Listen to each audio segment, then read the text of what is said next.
It was a PR class, and I was like, doesn't he realize that, he realized I'm older, but, Maybe he was just being general. and then I was like, You young kids and you over there in the corner. well, when you think of your future, I'm like, no, he's not talking to me, okay, so. He would have presented it different in the evening with the older people too, Yeah, maybe. Mm-hmm. Because I know more older students go at night. I'm gonna roast this up just a little bit. Mhm. It's really cold.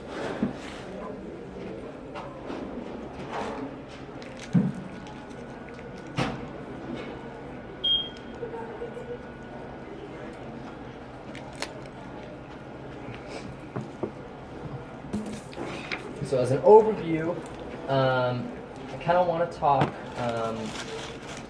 a lot about you in this, was it 33 or 39 year period? This is loud. That is 33, 33? Yeah, about. where I left the Lord About- and all that. Yeah, all that. mainly from.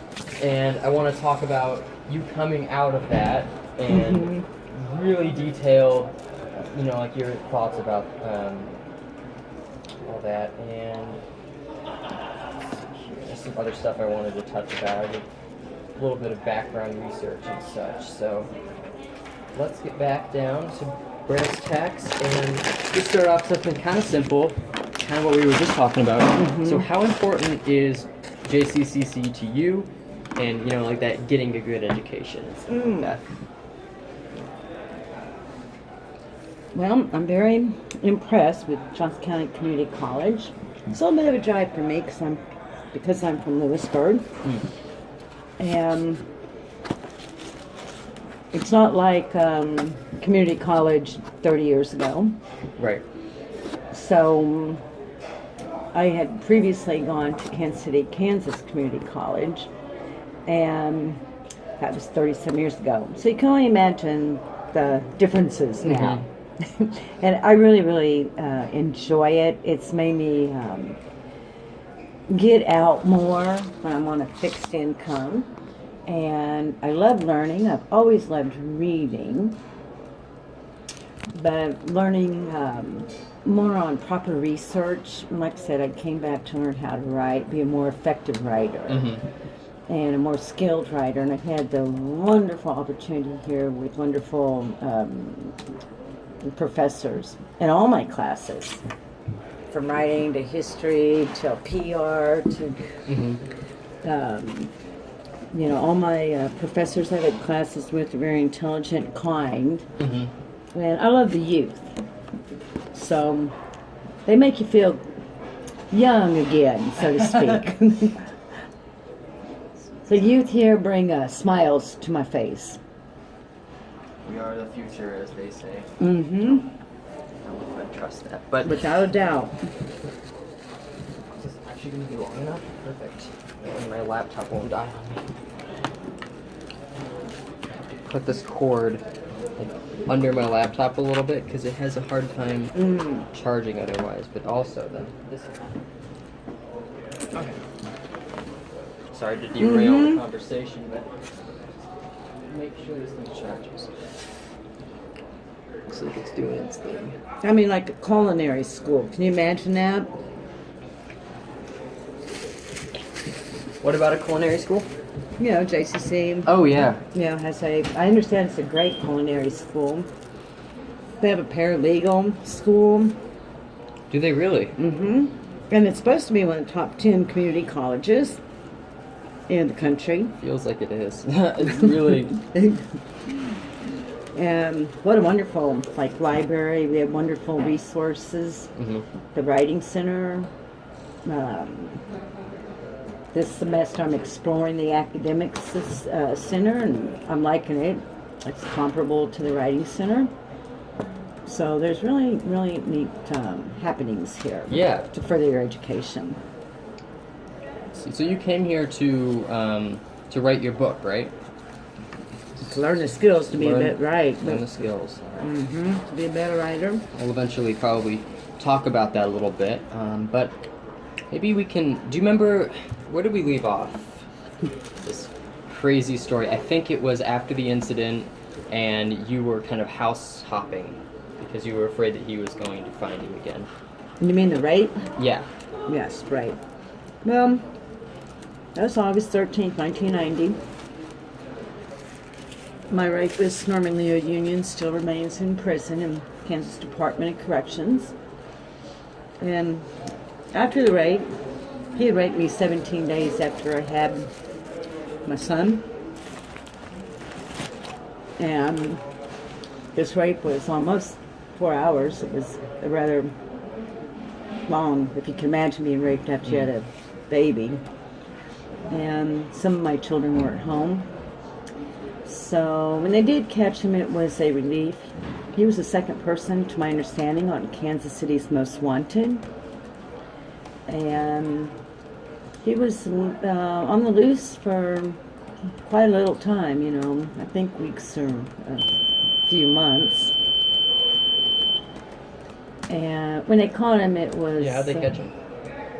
Somebody called in a tip on the Kansas City's Most Wanted.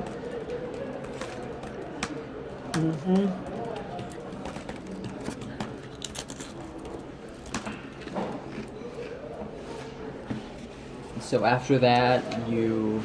I was still a mess. I bet.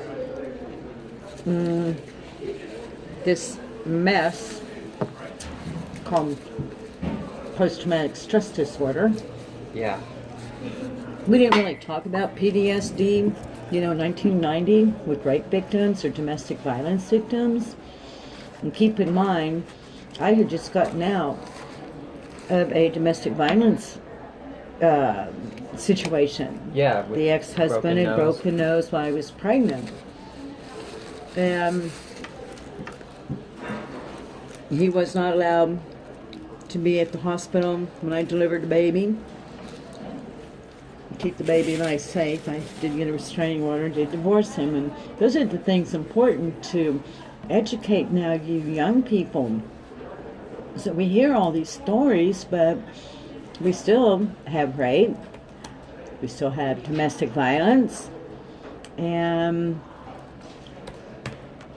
there are so many resources here, and this is one thing I'm especially excited about Johnson County Community College, is they advertise this. I mean, well, honestly, as you saw, down by the Academia Writing Center, or, you know, center. Yeah. Right there, on the wall, the No program.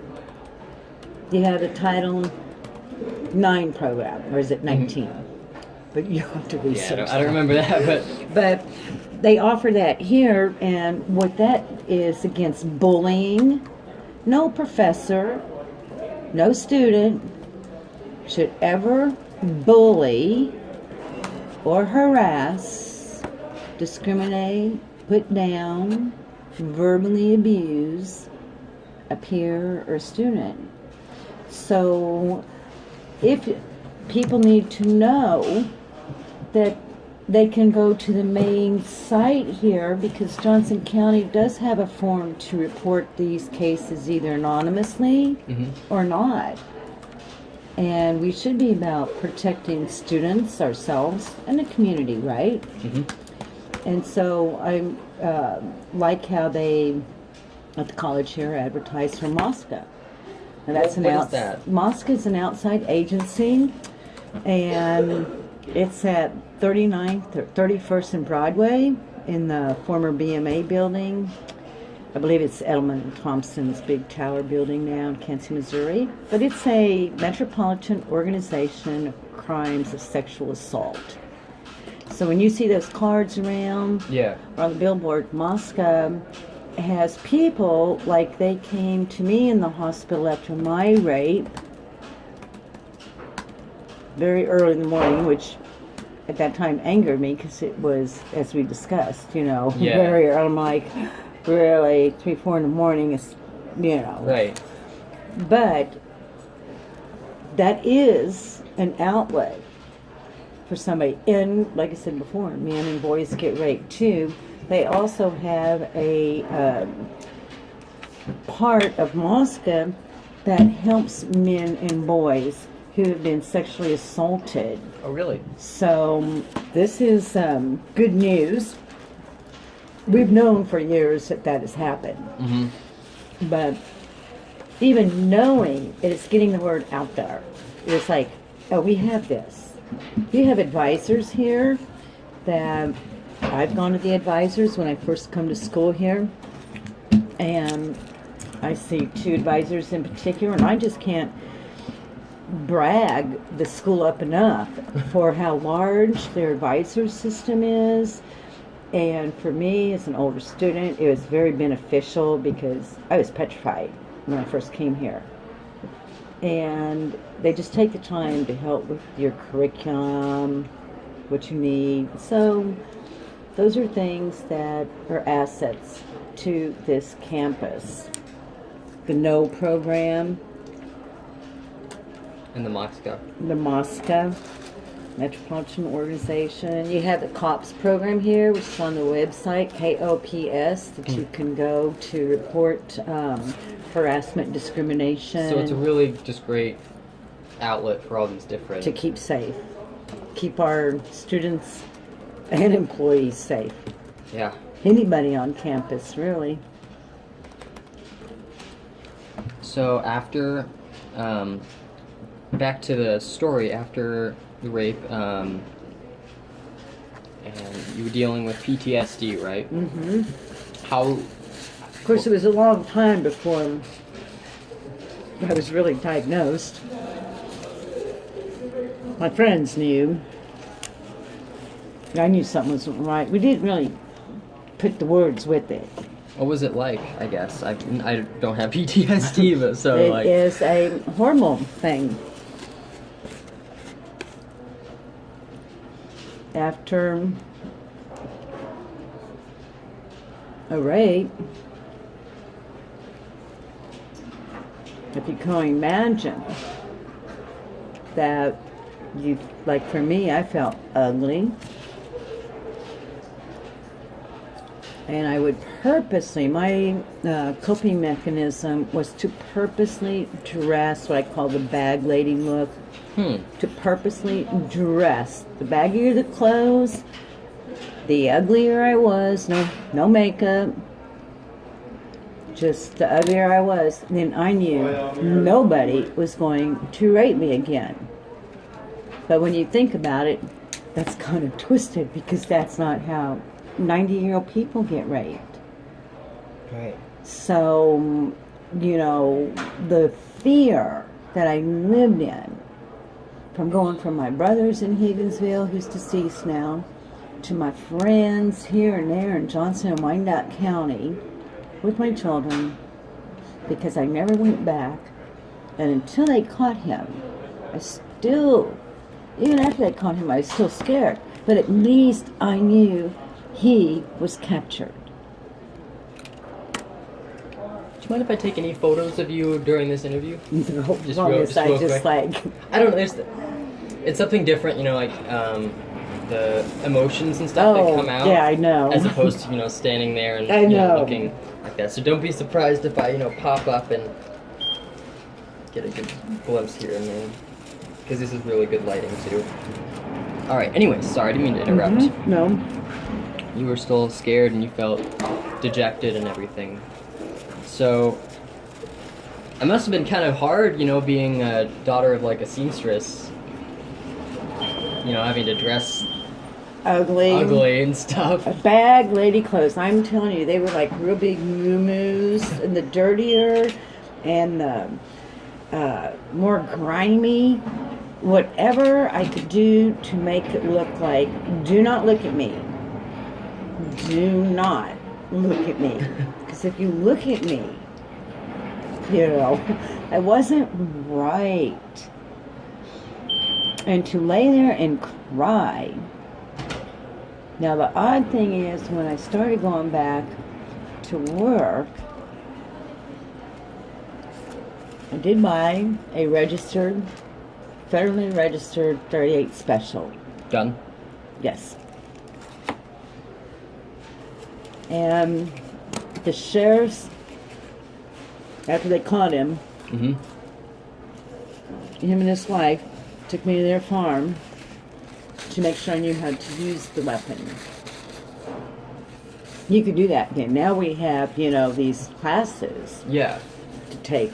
So originally you had to just like kind of go with the person. But I will tell you, that's what made me feel safe. I definitely knew how to use the weapon. I definitely knew how to hit target on. And I knew that my children or I would never be in that situation that we could have been murdered again. This is something that I knew. But there was panic attacks, anxiety. I didn't realize that I was having panic attacks because I didn't want to admit it, number one. And number two is, I just thought, it can't be, as my hands on a panic attack, I would get clammy. Mm. And I used to have horrible anxiety attacks where I would just start hyperventilating. Do you have any anxiety issues before the rape? Never. Happier, just never had. He had tried to choke me at one point. I remember him going to get the knives. I remember pulling a 12 gauge on him at the front door when he kicked that, had his foot in that door. I definitely remember all of that. And you piece things together. Like I say, it took me a long, long time to put the pieces together.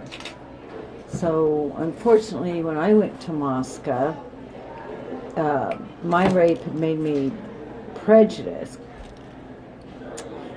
Because the rapist was black, right? Right. And, like I say when I speak,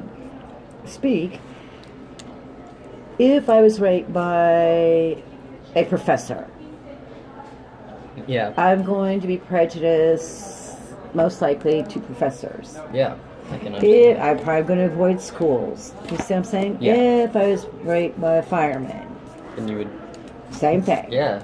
If I was gang raped, Well, it's a good thing you weren't raped by like a doctor or a right. medical professional. Exactly. Well, I was a It's licensed. a very dark joke, but Well, I was a licensed practical nurse at that time. So if you think of that, and traveling throughout the community, both sides of the state line, Kansas and Missouri, through our agency. So if you combine that, it would have been awful if it would have been by a doctor or pharmacist, because that was my career. So for me, I became prejudiced to a race, and that's where I had to go deep in myself, that once he was caught, I could start working on that, because I still had my black friends and they still loved me and they understood this horrible, horrific event. It made me temporarily prejudiced. Now, through the grace of God, coming back to him, of course, I'm not. But also, even after that, once they caught him, once he went to prison, and then I thought how ugly of a person I was being. How ugly to sit there and blame a whole population for my rape. It was one man, one person, and that's what it was about. Yeah. So that's what I'm saying. Through the grace of God is that I could connect that. Now, did the PTSD continue? Mm-hmm. Yes. Yes. There was a point where Does any of that linger to this day? Any of the panic attacks or any of... Or is it all gone? I can't say it's all gone. There would be a trigger. I am sure that if some bad person grabbed me Right. on the elevator or anywhere, well, I couldn't get a little shaky right now thinking of something like that. What would I do? Well, I'd probably be a vicious fighter. I'd probably be dead. But yet, what's bizarre is that I can stand up, and when I see bullying, I can nicely stop it and intervene so that nobody is hurt. Do you see what I'm saying? Have you done that before? Mm-hmm. What was? And I've an had incident that, like, people have done that for me, like, hey, give Marianne a break, you know, you're like, you know, you pretty well know, you have to really know somebody, what they've been through, I guess. Yeah. But I try to be cognizant, like with the students here, even a professor. I try to be very cognizant of how must they be feeling. This person looks extremely sad. This Mhm. person has tears in that person's eye. How do they feel right now? I wonder if something, because people aren't going to say, hey, I just got raped last night. You have to. Yeah. So I don't know if it's from my experiences in life, but I know that I have been able to help a few. Because you can honestly look and tell somebody hurts right now. Do you But think if you we- naturally had that ability, or do you think that's something that you developed? Oh, I think I was, like, always had that in me. That sort of like intuition, that sort of. My mother was a caretaker with us. You know, my father was. You know, that's how we were raised. You know. Yeah. We were raised to help. To help people. Mm-hmm. So, how far into all of this, the rape and then the PTSD and then getting the gun, how far into all that was the 33-year period? Well, the rape, I would say 75 started. The 33-year? Right. And then all the way up to 2009, beginning of 2010. I'm going to try it for 33 years. Yeah. I never counted it out. I think that probably. I think I did.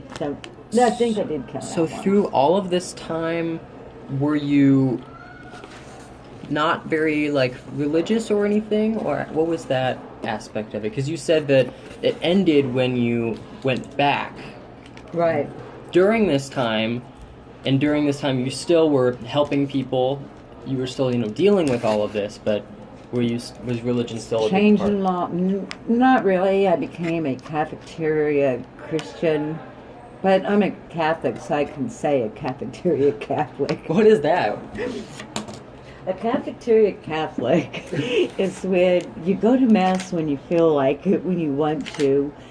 Like, okay, it's Easter, so I think I'll go to Mass. Oh, it's Christmas. Yes, I'm going to go to Mass. Yeah. It's not like I'm going every Sunday because the Lord wants me to give Him that on this particular worship day. Mm-hmm. Yeah. So that's why I say, well, no. I mean, I know that we've grown away from Christianity, but I think in our country we're coming back to our roots. But Do you still feel like you were strong mentally at all during that period?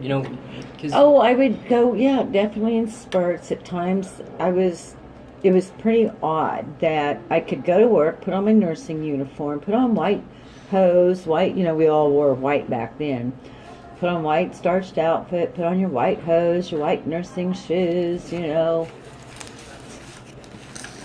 go to work, carry and pack the loaded gun the whole way to work, drop the kids off at daycare, school, Yeah.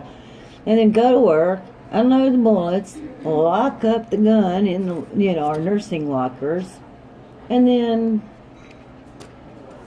put this happy nurse face on. Not that it was phony, because it wasn't, but that was my career and that was my love and that was my passion. Yeah.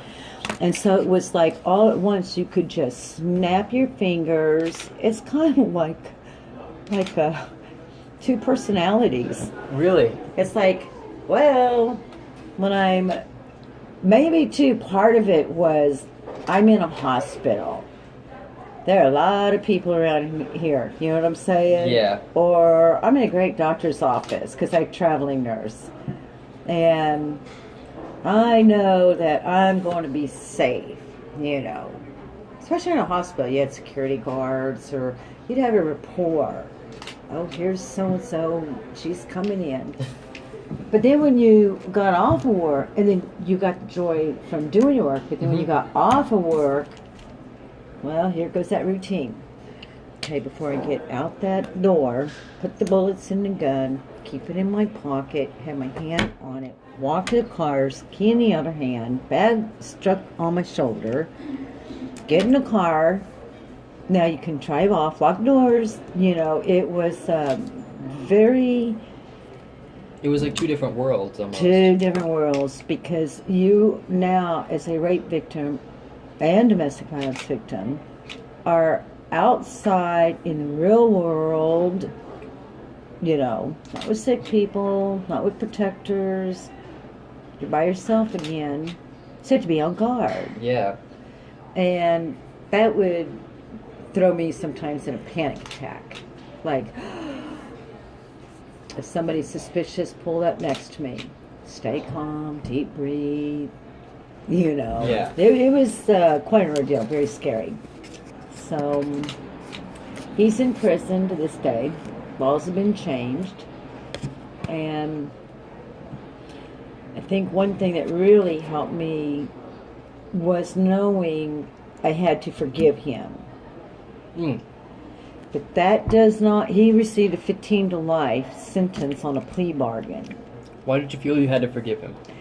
Well, that gets back to my Christian beliefs. Yeah. So, If the Lord can forgive me, then I have to forgive my enemy, right? forgive you for what? Of my sins. Oh, okay. So that's where it took a long time to get there. I've only been there about like 3 years now, maybe 4. But that Nice. also means that I owe society out here to keep my rapist in prison. Forgiveness to me means praying to my Lord that my Lord forgives my rapists, But also like keeps the him in Lord prison. has forgiven me. But to keep society safe, I must continue keeping him in prison through the parole board process, which will happen again in about 1.5 years. So let's talk a little bit about this coming out of this period for you. When did this coming back to Christianity start? How did it start? How were you feeling at that sort of moment? Was there like an inciting thing, or did you wake up one day? Well, my daughter, beautiful girl, this we can talk about, but just keep her name, Mm-hmm. was acting out. Mhm. The typical 14-year-old, you know, girls and mamas. There's a point usually that heads butt. Yeah. Well, I was living in KCK at the time, Kansas, Kansas, and she started getting into the little mocha or weed, Mm-hmm.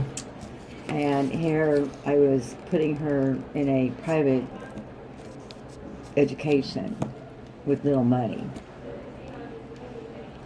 And it was just sad. It was a neighborhood, Strawberry Hill area in Kansas, Kansas. That was supposed to be nice, but then there were a lot of changes coming through with the migration process, because, you know, there are good migrants and then there are those that bring the drugs Yeah. or do harm people. And she was at an impressionable age. Impressionable age, you know, 13, 14. Good girl. Her and I were like that. But Yeah. when she started being given the mocha or weed, Yeah. that presented a problem because I knew that the people in the neighborhood surrounding us, the kids she went to school with, were falling along the wayside. And I didn't want her to ever have the experience of what I had gone through because I knew she was very vulnerable to be raped or molested. And we have a human trafficking problem. And this is in the Kansas City metro area. There's human trafficking problem in the Kansas City area? Mm-hmm. Really? Oh. I went to homeless camp. So this, I didn't mean to interrupt. Mhm. I get off track, sorry. No, you're fine. Back to this Oh. relationship you had with your daughter. So you guys were like this, Mm-hmm. but then when she started acting out a little bit and maybe Then it getting got- into some stuff that Right. did that completely destroy your relationship really quickly, or how did that Well, deteriorate? There was a point that I had to. I got ate up by 2 pit bulls. You get what? Ate up by 2 pit bulls in the Dogs? face. Yeah. Wait, what? I thought you knew that. I did not know this. You Yeah. were talking about like your scarred side. Is that what you were referring to? Yes. The 2 pit bulls, you read When was this? 2002 in March. And it was before she started acting out. And of course, this probably had something to do with it. Because she saw her mother almost murdered by 2 pit bulls. Yeah. So, it was here. And this went up to here. And you could see where it almost got the carotid there. And then that one was up to here. And there again you can see. And back here, it went up in here. And then he went here, and then he went right above the eyeball right Did there. these dogs just come out of nowhere, or what happened? Well, an ex-boyfriend, you could just say somebody, owed me $400 and called me and said he had the money to Oh, meet him at this place. So, his friend's house. So I picked up my daughter at school, Yeah. because school had let out. Then we went over to get the money, Right. which I didn't think too much about. I was looking at like, good, $400, we need the money. So went over there to get the money and knocked on the door, and she was with me, my daughter. And I think she was 2nd grade at the time, maybe 3rd or 4th.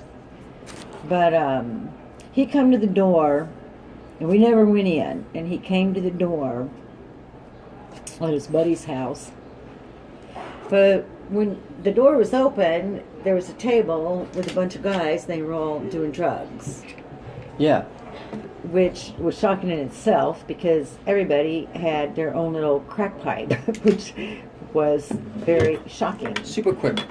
Just stay on this subject, but were you in this 33-year period? Did you ever take any drugs or have any experience with that? Never did like weed. I know it's a big rage. Right. You tried it though, so is it? In 75, not because I wanted to, I was at school. And there was a gathering, but it's contact time. And there was about 40 of us at this apartment. Yeah. The basketball team was there, and It was like a party kind of thing. I was barely 18. And it made me very sick. To this day, I don't like the smell of weed. I know it's a big craze. I just wanted to know if it was something you'd ever done when talking about like your daughter and getting into that stuff. That's probably what scared me, because when I did, like, on 2 different occasions, try 2 tokes, Mm-hmm. I just swear to this day that it had to have been laced because I was just like this, you know. And I would try to say something and I could. It wasn't just like what I see young kids Yeah. experience. This was like you're trying to scream or say something and you You can't. just can't. Now, marijuana just is Doesn't not seem going like that's to gonna do do that. that, yeah. But if you You put must have had in something. something else in that, Mm-hmm. so my friends came. So that's maybe what you were worried about in regards to your daughter? Well, I lost. This was the first time Yeah. that I tried it, and I'm only laughing because now it's funny, but it was not funny then. So my friends call. She says, "We haven't heard back from Marianne because I didn't have a car then. We're going to go pick her up. We know where she's at." So they go, and her boyfriend at the time, and he had a yellow Volkswagen Beetle bug, you know. And inside, they come to the door and they knock to get me, and I couldn't get up. So my friends answered the door and they saw me, and I still couldn't get up knowing they were going to take me. And I was just sitting there like on the floor. So they lifted me up and I'm like trying to talk. So they get me out to the parking lot and I started urinating. I couldn't. And they're like this. One's on one side and one's on the other. I'm like, I gotta go back over there. I would just go down and start peeing my panties. Now that can't be just marijuana, right? Yeah, that is not sound right to me. So then we get in his little Volkswagen Bug, and on top it had the American flag. Mm-hmm. Now, mind you, this is the 70s. Yeah. And it had black lights strung around it. So, if you can only imagine seeing the flag and you're high and you're looking at the black light. Well, then I started getting nauseated. This was not what I would think marijuana would do. Right. So, this is what I always had to fear of.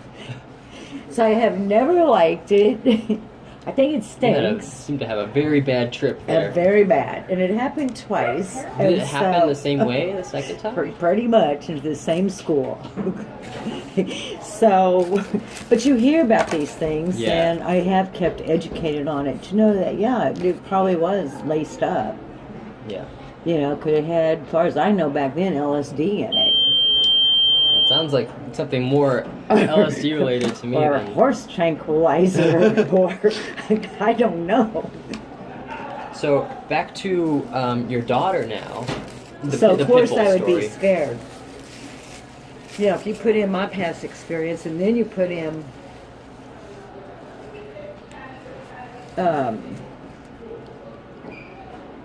the past experience, you put in the rape, you put in living in the fear, and then you see her Mhm. Willingly just. and being taken advantage of by, she was a beautiful girl, being taken advantage of by young boys. Of course you're going to be petrified as a mother. Yeah. So, but it's very sad because he's very smart.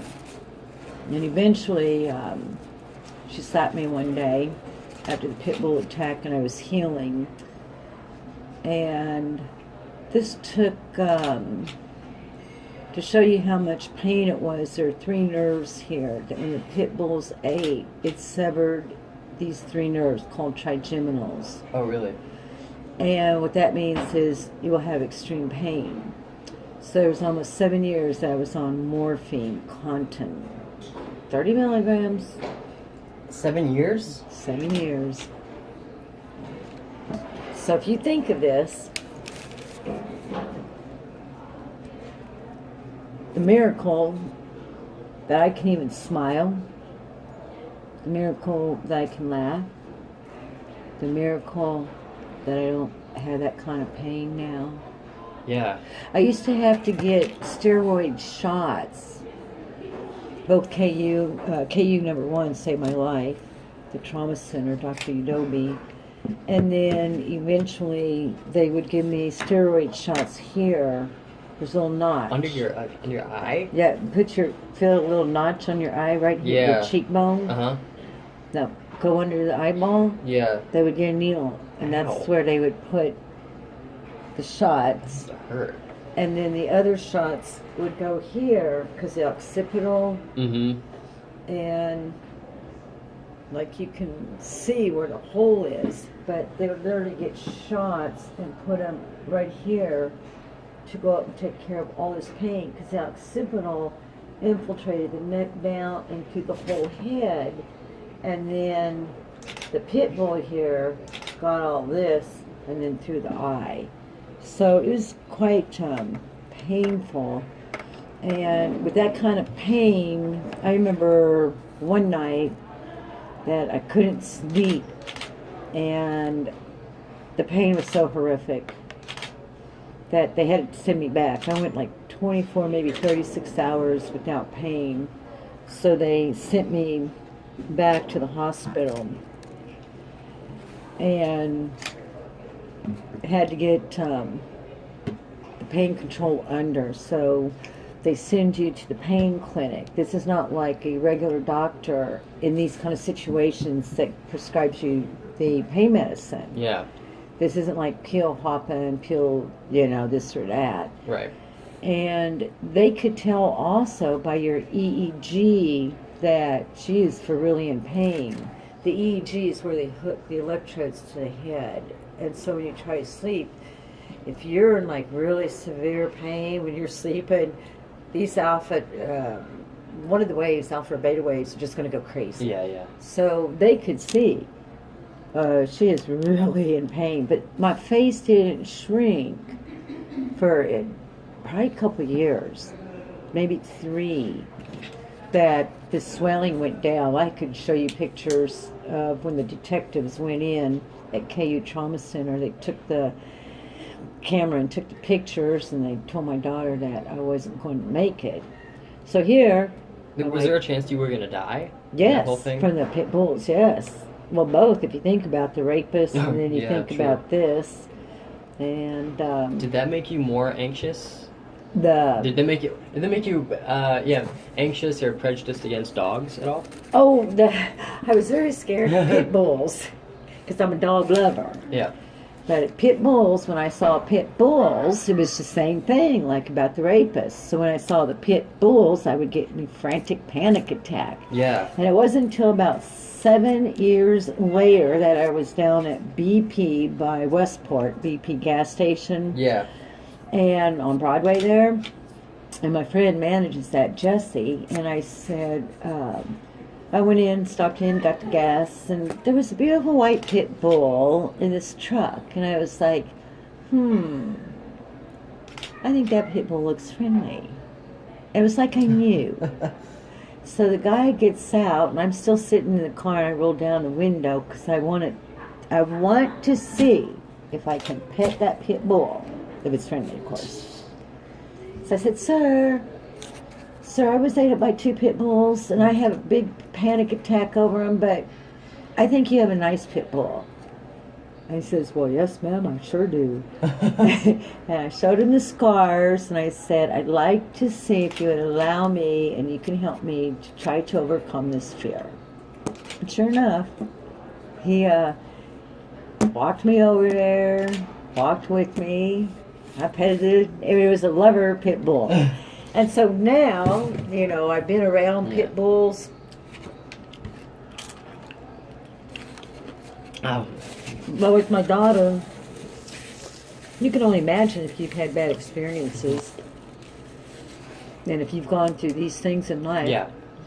That, well, one day she slapped me, and that was not the thing to do. She slapped you? And she kept missing school, skipping school. Well, by that time, I'd started drinking beer. This is still within that 33-year period. This is Yeah. like,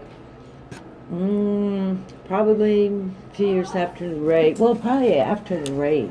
You'll find rape victims, domestic violence Do victims. you know what year this was? Well, I would say about 1992.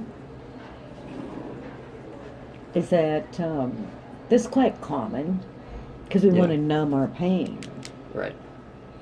So you started drinking beer, and And your then- daughter slapped you. Right, and then I just had to eventually skip in school. Mm-hmm. And when I had her in therapy, and I was in therapy, and I put her in foster care because I had to save her life. You put her in foster care? Because she'd run off one day, or she was taken. Think of this. It took a boyfriend and me to find her. He's Mexican. He was fluent in Spanish. Mm-hmm. And the former neighbors had moved out. But they were the ones who did have her, and because the boyfriend could speak Spanish and understand the majority of our community, he did know where my daughter was, and we did find her, and it was through the grace of God. So when we picked her up, she didn't want to go, and these were grown men, probably like 10 years younger than me, with a woman. And the younger guy was 19 that lived with them, that got my daughter on the weed to begin with. Oh, really? When they were next door neighbors. So I kind of knew what I was talking about. Yeah. Stay away from my daughter. Well, 19-year-old versus a 14-year-old girl, 13, 14-year-old. I mean, you have to think of the kids' hormone thing. You have to think of where their head is. Oh, I've got, the dynamic is kind of odd, but Right. it's a real reality. Mm-hmm. So when we found her, I would say she was more on a downer thing. She was gone a couple of days. The police reports were made. Nobody could find her. Well, when you are put in that kind of a situation after what you've been through, or not been through, Mm-hmm. aren't you going to do something drastic to save your daughter from being raped or murdered? Yeah. So Because in our neighborhood, we had already lost a couple miles away that little Pamela Butler, that Keith Nelson killed, the little 10-year-old. Yeah, He yeah. kidnapped her, and he raped her, and he killed her. Well, it was like a mile, maybe 2 miles from our home. Of course, yes, they had Keith Nelson. But here was my rape. Here was Keith Nelson, who had done this to this little 10-year-old girl. And we are wrong as parents not to think that it could happen to our children. So Yeah. I, to this day, do not regret it. Does it hurt me? Oh, yeah. But I wasn't, number one, going to have her ever lay a hand and slap me. Yeah. Well, we're trying to get this pain in control. Right. But not only that, you disrespect me. And maybe at that time I wasn't the best number one mama. Who could be? But I don't know a 100% perfect parent anyway, other than mine. That's a joke. So, was that decision difficult for you? Very difficult. Why did you end up siding with that, I guess, as the option? Well, because I wasn't getting any help. How did she react to it? Well, after she was in jail. She went to jail? Mm-hmm.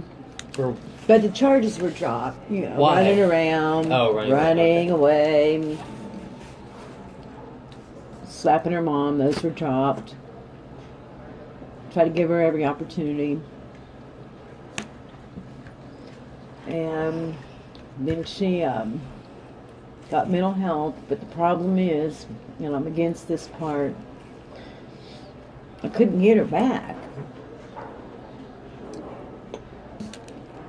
because you have the laws are so hard.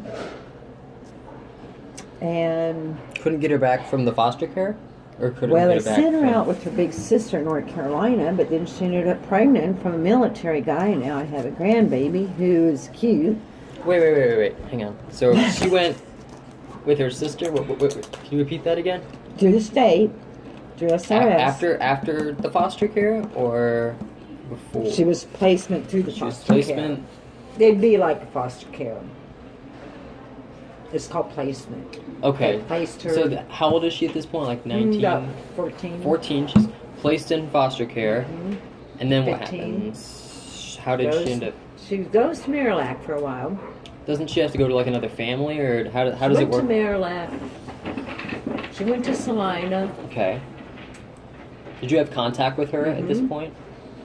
And very limited Mm-hmm.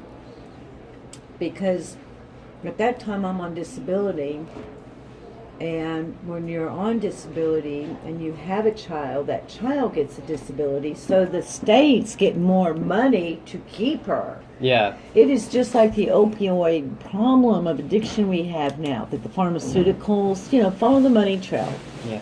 So you So were the same were you thing trying with- to get her back from this Try whole to get her thing? back. I filed federal papers in the courthouse What here. made that decision from trying to get her back? How did you come to that realization that you wanted to get her back?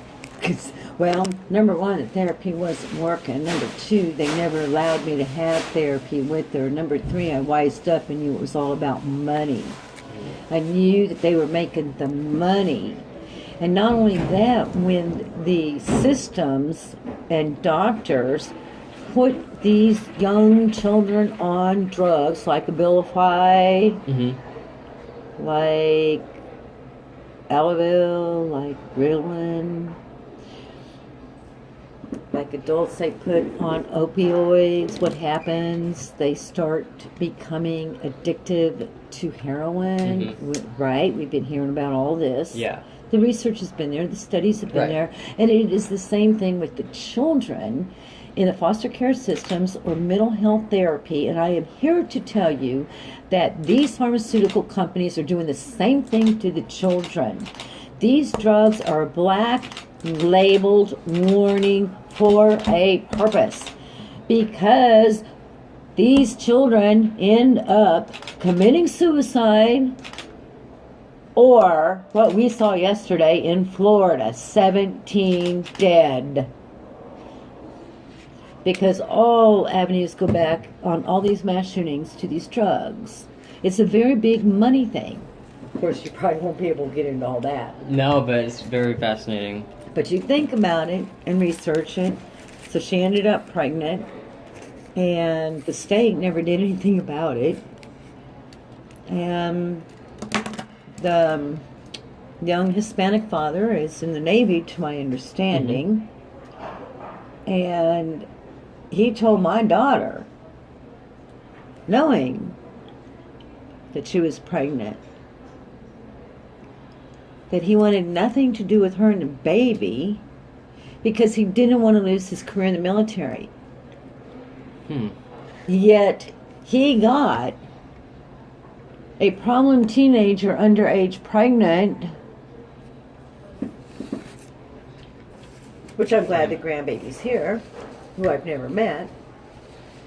So how did this whole thing circle back into you finding your faith again? Well, when you hit things like that, right? Domestic violence, house set Losing on basically fire, your daughter. Wait, house set on house fire? set on fire with us in it, while the rapist was on the loose. What's this Yeah. about your house being set on fire? Yep, 108 South 15, Kansas, Kansas. Without getting too much into it, what's kind of Just- what happened? Well, we don't know if it was either the rapist, the water hose. I just bought the house. The water hose was chopped in half. The baby was there. So the baby was about 6 months. So it was about 3 months after the rape. Well, I can tell you when. It was in November. What year? 1990. 108 South 15, Kansas, Kansas. They didn't know if it was arson. Could have been accident? Probably not, because my dad was state arson investigator. and it was in the bedroom, which had paneling, and paneling, like he said, is a fire accelerant. It went very, very quickly. Okay. But my son and I did hear the front door shut, and I didn't think much about it.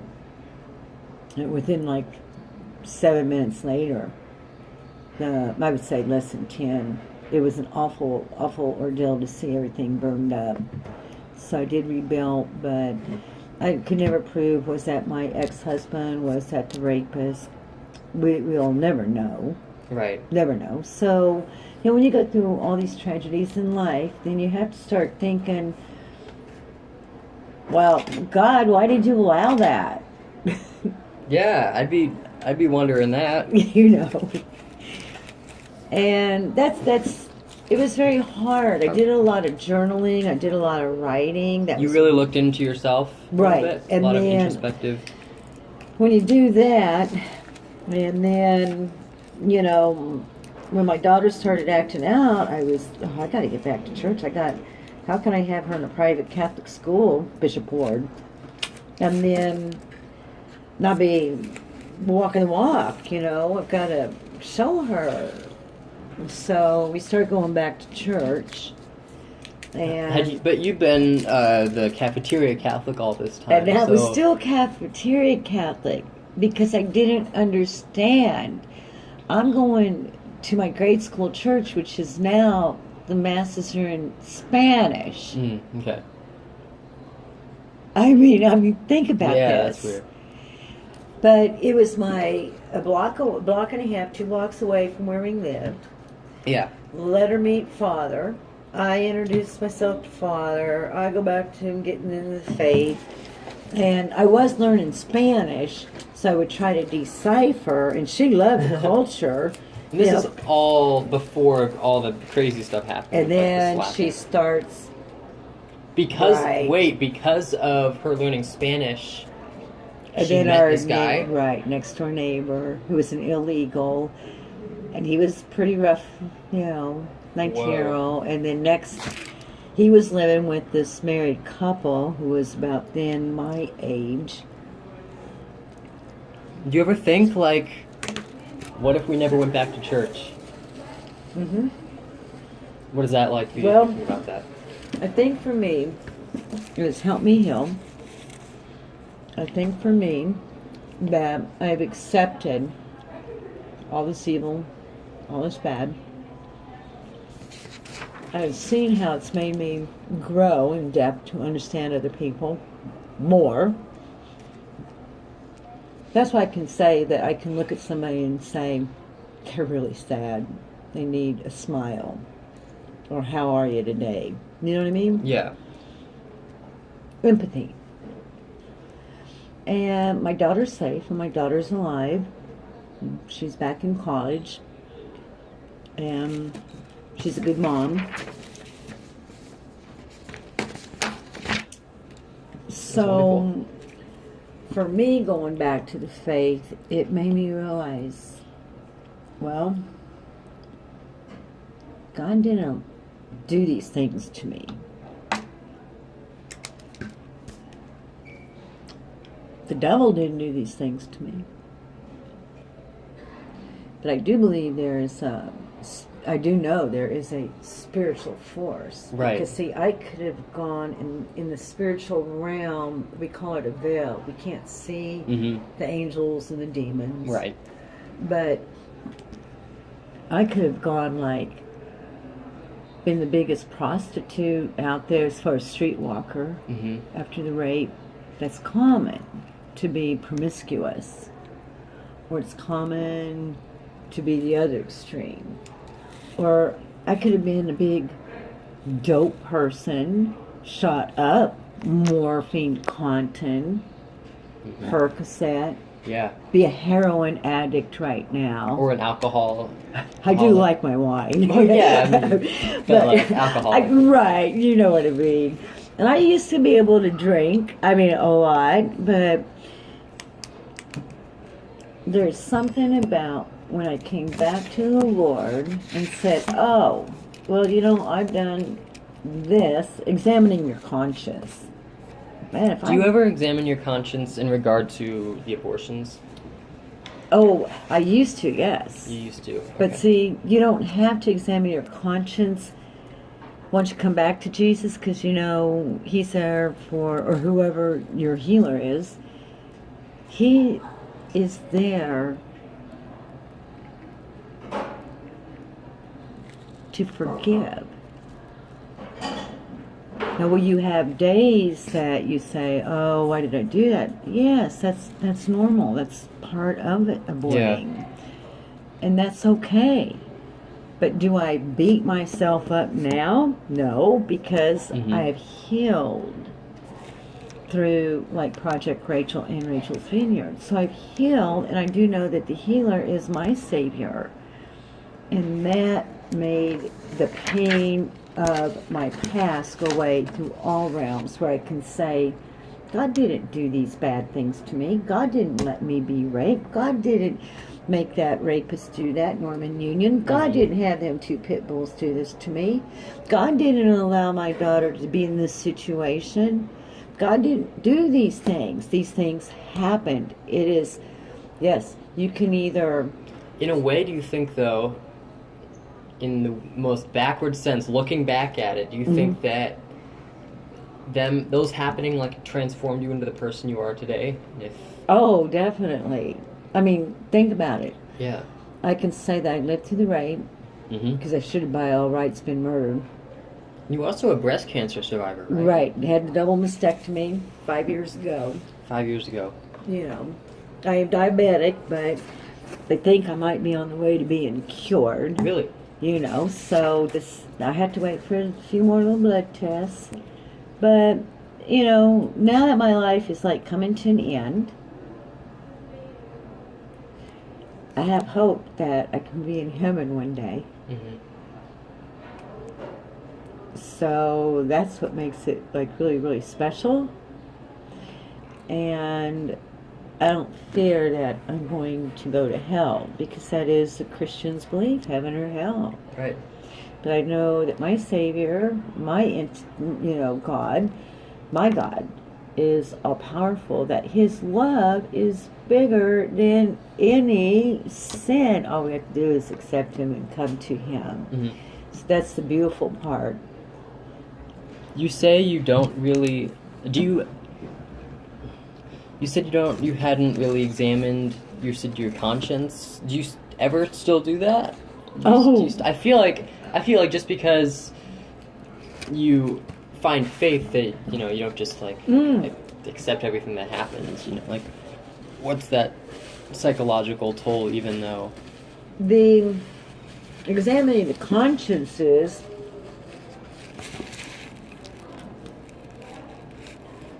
I still do that. A good Christian's going to do that. A Christian's going to do examination of conscience. Buddhist is. Hinduism. Normal, yeah. Any faith, really. Even the faithless, they still have their... But when you really go deeply into examining the conscience, like, we'll say, and use the example, say, of 10 Commandments. That's kind of a good laws of moral conduct. Yeah. But it's also laws of the country, if you think about it. Don't lie.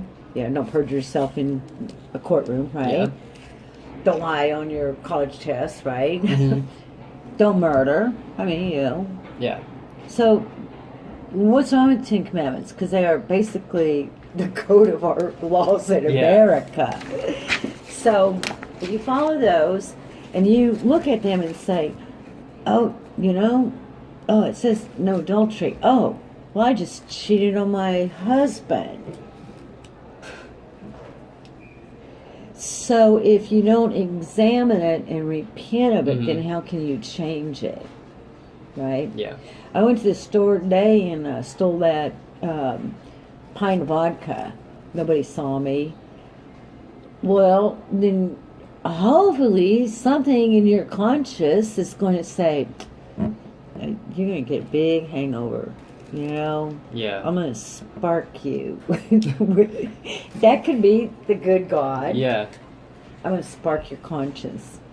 Okay, then you're like, say messed up drunk, and you're like, what the hell did I do? Well, it tastes good anyway. Well, then the next day you have a headache. Oh, I wish I wouldn't have done it. No, I shouldn't have done I it. shouldn't procrastinate on that You know, assignment. so Yeah. of course we all examine our conscience, but when you come back to the faith, when I came back to the faith, it was like, Was it difficult for you? well, the first time I went to confession, us Catholics go to confession. Right. Yeah. But, you know, saying, talk to my Jesus, I said I had one abortion, which actually in itself. Super real quick, and I just Right. want just a question. In the course of your life, how many abortions have you had? 5. 5. Can you believe that? 5. 5. And yet we say it's our body, our choice. How does? I don't know. How do you wrap your brain around it? A little bit, yeah. How do you? Could you imagine, look at me, thinking that? You might think 1 or 2. Right. 5. In Russia, you know, the average is 14. In when? Where? Russia. Used to be. Really? President Putin's pro-life now. When were the rest of these? Throughout After the the 33 33 years. Or throughout? Throughout. Did any of those, besides that initial one, hit harder? I think the first one, because I don't remember consenting. I don't remember going there. I remember the IV. I remember being pushed out. I don't Yeah. remember losing my virginity. I don't know what type of abortion. Just I don't know if I was, if you honestly think about it, was I like date raped? But I don't know. I can't say I was because I don't know. yeah. But when you can't remember losing Is your this chastity, To your first, the first the abortion. first one, the one. Or is this the first boyfriend? The one. Right, and then we got that broke your married. nose? And Yeah. noses, Tried to fix it, yeah. That's another one. Because see, once Oh, that's you a- that's abort, different. yeah, once you abort, it seems like there's a promiscuity aspect down the line. It's, I don't know, it's so much promiscuity. It's that it's hard to hold a relationship, Yeah, I can bet. and then what happens when you're cute and young, or not cute or young, but when you're young, guys want you. Yeah. And of course, it's even worse now. Of course, it's more open. Mhm. It's more accepted now. Yeah. But So, then it since- wasn't. The women's movement was new. You're kind of going with the Since you flow. had multiple Relationships. multiple relationships, I always multiple say I was the abortions. biggest. Do you see the other side of the issue? The Definitely, pro-choice. definitely. And I see that it's a lie that abortion is not created. There's a creator to that fetus. And for me, being on both sides, I see what it does to a woman's heart and her psyche and her soul. Because you don't hear a bunch of women out here saying, oh, by the way, today I had an abortion. Right. And why is That's that? an interesting aspect of it, of how it affects the person. If there's 61 million babies aborted since January 22nd, 1973, tell me why we are not hearing people say, oh, I just got off the table today and I'm going to school tomorrow, but, just had an abortion. Mm-hmm. No, you don't hear that. Right. But you will hear celebrities, power people, money-making people on the TV and pushing the agenda. But you aren't really seeing the women, young or older like me, saying, what have I done? What have I done? Because it is a pushing their propaganda, when I can tell you, in fact, that it hurts a woman. It hurts her that she cries, that she realizes in most cases that, she killed a baby. That now she realizes, oh, there are pregnancy resource centers, and that's one thing that I'm a supporter of. And that adoption is a lovely option. And if I could ever go back and change that, believe me, You would. the only way I can say this is to your generation and young people is try to be chaste. Court. In other words, date. Yeah. You don't have to hop in bed, because when you hop in bed, you better be planning on having a baby, or you better already know abortion. And then you better research what abortion's going to do to your psychological head and your heart. And then, if you're a spiritual person, your soul. Yeah. So it's quite interesting being on both sides, and I just scratch my head, and there'll be nights that, of course, I'll cry, saying, Lord, look, I could have had it all. Has that happened recently? I mean, Oh, yeah, Is that- like I just got back from Walk for Life, in San Francisco. And of course, I'm out there and standing there speaking to thousands, holding my Yeah. black and white signs saying I regret my abortion. How can I not, come home and get into bed? And, I'm out there seeing families and couples and babies together. mhm. Or my friends have 10 kids and 40 acres and great jobs and a great retirement, And then there's Mary Ann. Well, what's she doing? She doesn't have a boyfriend. Guess I'm too picky now. I'm probably too old now because nobody wants an older woman. But I always just say thank you, Lord, because He's my husband. He's my caretaker. He's the one who carries me. And so when I lay there, and sometimes at night, I'm like, Lord, just like last night was Ash Wednesday. I made it to service at 7. Got the ashes, and it says, unto ashes you will return. Yeah, like a phoenix. Right, and I just of course I have a happy tears, Lord, I'm so sorry, and I know I'm so forgiven. I can't ever change it. The babies are named. They've had a memorial service. I've gone through a healing program. Mm-hmm. And my whole goal is, yes, it may be your body, but see, there's another body in there that is not yours. Yeah. You're the lifeline to the body. But Do you think that there's any argument that you can make with, having this experience of someone who just has a reason that they, don't want to have a baby? Or do you think that every abortion is a mistake? Well, I think with me, most of the time it was pressure when you're younger and you're being told from a boyfriend. And this is very common with Yeah. these young women having abortions, because I went through it. If you abort, just like domestic violence, come back to me, baby, come back to me, I love you more. Yeah. Common.